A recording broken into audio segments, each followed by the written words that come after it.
সিদ্দিকীনদের মধ্যে অন্যতম সিদ্দিক হযরতে আবু বকর সিদ্দিক, যার কথা বলতে গিয়ে মুহাম্মাদুর রাসূলুল্লাহ জোরে বলেন সাল্লাল্লাহু আলাইহি ওয়াসাল্লাম, মুহাম্মাদুর রাসূলুল্লাহ তিনি বলেন, ও আয়েশা, ওমরের কথা বলছি এর জন্য কি তুমি নারাজ হইছো? মনে আছে নি? ওমরের কথা বলছি এর জন্য কি তুমি নারাজ হইছো?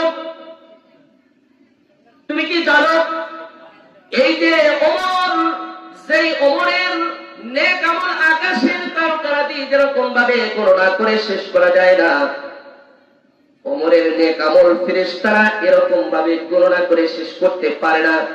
কিন্তু তুমি কি জানো এরকম ওমরের গোটা জিন্দেগীর নেক আমল যদি মিজানের এক পাল্লায় রেখে দেওয়া হয়, আর এক পাল্লায় যদি তোমার বাবা আবু বকরের নেক আমল রেখে দেওয়া হয়, তাহলে ওমরের গোটা জিন্দেগীর নেক আমলের চাইতে তোমার বাবার ওই যে হিজরতের 3টা রাত্রের ইবাদতের 3টা রাত্রের নেক আমল এক পাল্লায় রেখে দেওয়া হলে ওই নেক আমল গোটা জিন্দেগীর নেক আমলের চাইতে 3টা রাত্রির নেক আমল তোমার বাবার নেক আমল ভারী হয়ে যাবে।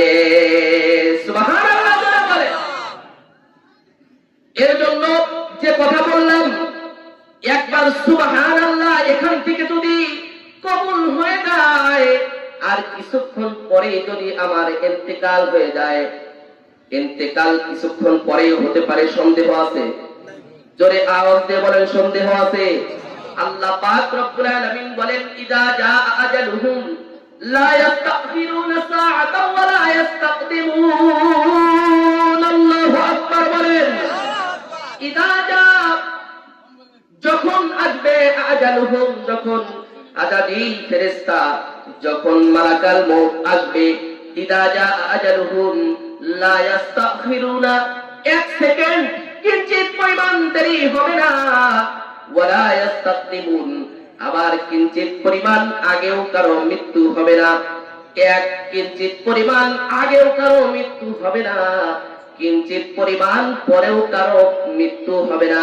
নির্ধারিত টাইমে, নির্ধারিত দিনে, নির্ধারিত সময়ে, নির্ধারিত জায়গায় ইন্তেকাল হয়ে যাবে। ঠিক কিনা?